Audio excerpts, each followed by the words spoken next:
ரூபாய்க்கு அந்த நெல்லை கொள்முதல் பண்ணாதான் விவசாயிக்கு விவசாயங்கிறது ஒரு லாபகரமான தொழிலாக இருக்கும் அப்படின்னு சொல்லி ஒரு அறிக்கையை கொடுக்குறாரு.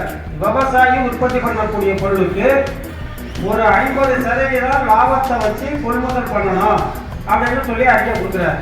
அதே மாதிரி விவசாயிகளுக்கு வட்டி இல்லாத கடன் கொடுக்கணும். அது நஷ்டமா போயிடுச்சுன்னா அந்த வருஷம் அந்த கடனை தள்ளுபடி பண்ணணும். அப்புறம் திருப்பி அவர்களுக்கு விவசாயம் செய்வதற்காக கடன் கொடுக்கணும். விவசாயிகளுக்கு உழுவதற்கு நிலத்தை உரிமையாக்கி கொடுக்கணும் அப்படின்னு ஏராளமான பரிந்துரைகளை கொடுத்தாரு. ஆனால் அரசாங்கம் அதை வாங்கி பார்த்துட்டு இந்நேர வரைக்கும் எந்த அரசாங்கமும் அதை நடைமுறைப்படுத்தலை. நம்ம தமிழ்நாடு விவசாயிகள் சங்கம் இந்தியா முழுவதும் நம்ம ஒரு சங்கத்தை வச்சிருக்கிறோம், அகில இந்திய விவசாயிகள் சங்கம்னு. அதோட ஒரு பகுதியாக தான் தமிழ்நாடு விவசாயிகள் சங்கமும் வச்சிருக்கிறோம். அந்த சங்கம் என்ன போராடுதுன்னா, எம்.எஸ். சுவாமிநாதன் கொடுத்த அந்த குழுவினுடைய பரிந்துரையை அமல்படுத்து அப்படின்னு நம்ம சொல்றோம். ஆனா இன்னைக்கு மத்தியில் இருக்கக்கூடிய பாரத பிரதமர் மோடி என்ன சொல்றாங்க, நாங்க அந்த எம்.எஸ். சுவாமிநாதன் குழு பரிந்துரையை நான் அமல்படுத்திட்டேன், விவசாயிகளுடைய வருமானத்தை 2 மடங்கு நான் பெருக்கிட்டேன் அப்படின்னு சொல்றாரு. விவசாயி நமக்கு தெரியும் இன்னைக்கு நிலைமை என்னன்னு. போன வருஷம் கருதலுக்கு இடையில விலை 1500 ரூபாய், இந்த வருஷம் 1200 ரூபாய்க்கு நெல் போனதுக்கு நாட்டு தள்ளிக்கிட்டே தான் விவசாயிகள். அதான் நிலைமை. அப்ப அரசாங்கம் நம்மகிட்ட பொய் சொல்லி இந்திய மக்களை ஏமாற்றக்கூடிய நிலைமையில தான் இருக்கு. உண்மையை சொல்ல மாட்டேங்கிறாங்க. விவசாயிகளுக்கு நன்மை பண்ணக்கூடிய நிலைமையில யாரும் இல்லை. உதாரணத்துக்கு சொல்லணும்னா, இப்போ ஒரு 5 ஆண்டுகளுக்கு முன்னாடி உர விலை எண்ணிக்கை எப்படி இருந்துச்சு, இன்னைக்கு என்ன விலை நீங்க பாத்தீங்கன்னா ஏறத்தாழ 75%-இருந்து 100% வரைக்கும் உரத்தினுடைய விலை ஏறி இருக்கு. அரசாங்கம் ஒரு விலை சொன்னோம், அன்னைக்கு சொன்னாங்கல்ல, யூரியா வந்து 266 ரூபா 50 பைசா ஒரு நெல் யூரியா. ஆனால் கடையில் வாங்க போனோம்னா 350 ரூபா. நீங்கள் எந்த உரம் இருந்தாலும் டிஏபி வாங்கினாலும் 1300 ரூபானா 1500 ரூபா கொடுத்தா தான் தருவான். அது போக எக்ஸ்ட்ரா பிஸ்னஸ் ஒன்று மைக்ரோபிட்டு அது இதுன்னு வாங்கி இல்லாட்டி பாக்கெட்டு இதை வாங்கினா தான் அப்படின்னு சொல்லி விவசாயிகளுடைய தேவைகளை கட்டி ஒட்டுமொத்தமாக விவசாயி உரத்தை வாங்க போனாலும் முழுமையாக கடுமையான விலை கொடுத்து வாங்க வேண்டியதாக இருக்குது. உற்பத்தி பண்ண நெல்லை கொடுக்க போனோம்னாலும் நமக்கு கட்டுமான விலை கிடைக்கிறதில்லை. இதை மாற்ற வேண்டும்ங்கிறதுக்காக தான் தமிழ்நாடு விவசாயிகள் சங்கம் தமிழ்நாடு முழுவதும் இருக்கக்கூடிய விவசாயிகளை திரட்டி இந்த கோரிக்கைகளை வென்றெடுப்பதற்காக நம்ம போராடுறோம். அதில் இந்த மணிமேகலை பகுதியில் இருக்கக்கூடிய விவசாயிகளெல்லாம் நீங்கள் எல்லாம் ஒன்று சேரணும். இப்போ நீங்கள் வந்துட்டு விவசாயிகள் நீங்கள் மற்ற விவசாயிகள்கிட்டையும் அதை சொல்லணும். இப்போ எனக்கு முன்னாடி பேசுகிற அண்ணன் சொன்னாங்கல்ல, காவிரி வகையை கொண்டார்.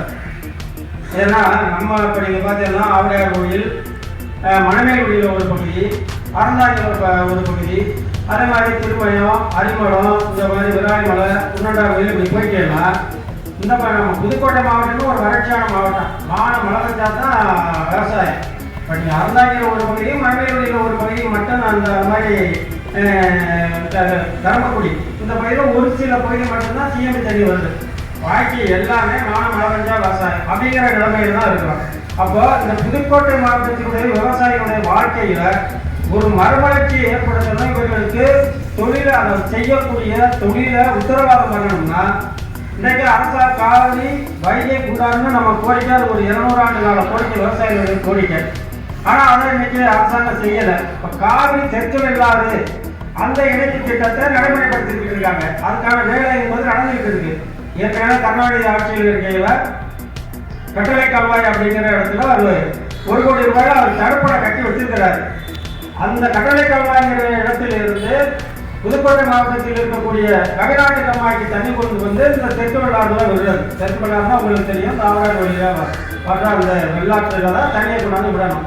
அப்படிங்கிறதுக்காக இன்னைக்கு ஒரு திட்டமிடப்பட்டு அது 13,000 கோடி ரூபாய் அது செலவாகும் அப்படின்னு சொல்லி அதுக்கான வேலைங்கிறது நடக்குது. அந்த வேலையை பார்த்தீங்கன்னா ஆமை வேகத்தில் நடக்குது. இப்போ எனக்கு தெரிஞ்ச ஒரு 4 வருஷமா அதுக்கான வேலை நடவடிக்கிறது, கொஞ்சம் தூரத்தில் கால்வா வெட்டுறது, இந்த மாதிரி சின்ன சின்ன வேலைகளாக நடந்துகிட்டே இருக்கு. இப்படி போனால் நம்ம பேரங்காலத்தில் தான் அந்த திட்டம் நிறைவேறும். ஆக இந்த திட்டத்தை விரைந்து நிறைவேற்ற இப்போ இந்த வருஷம் பார்த்தீங்கன்னா நம்ம விதைச்சிட்டோம்.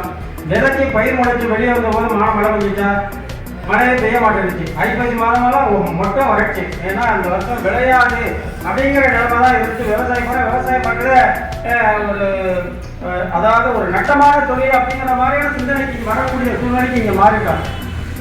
அப்புறம் ஐப்பசி முடிஞ்சு கார்த்திகையில் மழை பெஞ்சிச்சு. ஏதோ இப்போ அந்த மழை பெஞ்சு காஞ்சாடம் பூரா அவங்களுக்கு தெரியும். இப்போ அணுகு நோய் பெரிய அளவு விழுந்திருக்கும், குளநோய் விழுந்திருக்கும், இந்த சூரநோய் விழுந்திருக்கும். காஞ்சாடம் பூரா பாக்கியாடத்துல தான் கொஞ்சம் கொஞ்சம் கருது படியுது. அப்போ இந்த வருஷமும் விவசாயங்கிறது ஒரு லாபகரமான தொழிலாக இல்லை, நிச்சயமாக நட்டமான தொழிலாக தான் இருக்கும் இந்த வருஷம். அப்போ இந்த பகுதியில் விவசாயி தான் பண்ணக்கூடிய தொழிலுக்கு உத்தரவாதமான ஒரு ஏற்பாடு வேணும் அப்படின்னா அரசாங்கம் இந்த காவிரி தெற்கு வழியாறு திட்டத்தை உடனடியாக நிறைவேற்றணும். அதுக்காக கூடுதலாக நிதி ஒதுக்கணும். பார்த்தீங்கன்னா அரசாங்கம் என்ன பண்ணணும்னா 100 கோடி 200 கோடி அதிகபட்சமாக ஒரு 680 கோடி இப்படின்னு ஒதுக்குறாங்க. அதோட அதுக்கு மேலே நிதியை ஒதுக்கல. அப்படியே அந்த வேலைங்கிறது மந்தகதியில் நடக்குது. அப்போ இந்த சட்டமன்ற தேர்தல் வேற வர இருக்குது. இப்போ நாம ஒரு கோரிக்கை வைக்கணும் அரசாங்கத்துக்கு.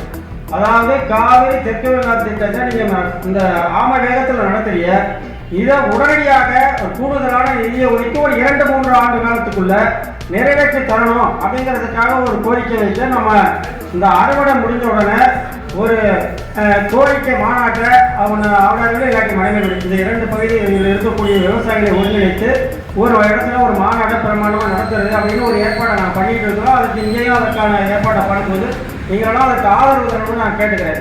ஏன்னா நீங்கள் குறிப்பாக பார்த்தீங்கன்னா புதுக்கோட்டை மாவட்டத்தில் அதிகமான ஏரிகள் இருக்கிறது பார்த்தீங்கன்னா மனைவிக்குடி ஆகாயம். இந்த 2 தாலுகாவில் தான் ஏறத்தாழ ஒரு 700-750 ஏரிக்கு மேலே இந்த பகுதியில் பொதுப்பணித்துறைக்கு சொந்தமான மிகப்பெரிய ஏரிகள், அதாவது 200 ஏக்கருக்கு மேலே இருக்குது. 200 ஏக்கர்லேருந்து 1500 ஏக்கர் வரைக்கும் பரப்பளவு உள்ள ஏரிகள் இருக்கிறது இந்த 2 தாலுகாவிலையும் தான் இருக்குது. அதே மாதிரி யூனியனுக்கு சொந்தமான ஏராளமான ஏரிகளும் இந்த பகுதியில் இருக்குது. அப்போ நீங்கள் ஒரு முறை தண்ணி வந்து அந்த ஏரிகளை வந்துருச்சுனால 2 போக விவசாயம் பண்ணலாம் இந்த ஏரியாவை.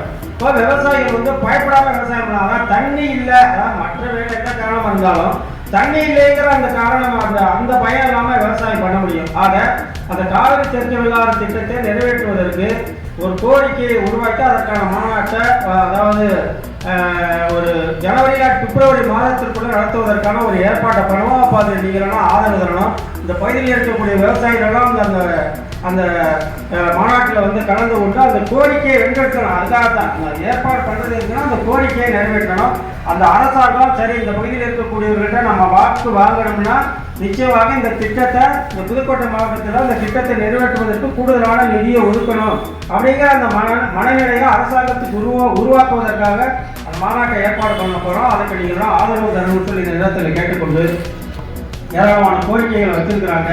அந்த கோரிக்கைகளை நிறைவேற்றி தருவதற்கு அரசாங்கம் நடவடிக்கை எடுக்கணும்னு சொல்லி கேட்டுக்கொண்டு எனக்கு பேச வாய்ப்பு கொடுத்ததுக்கு நன்றி.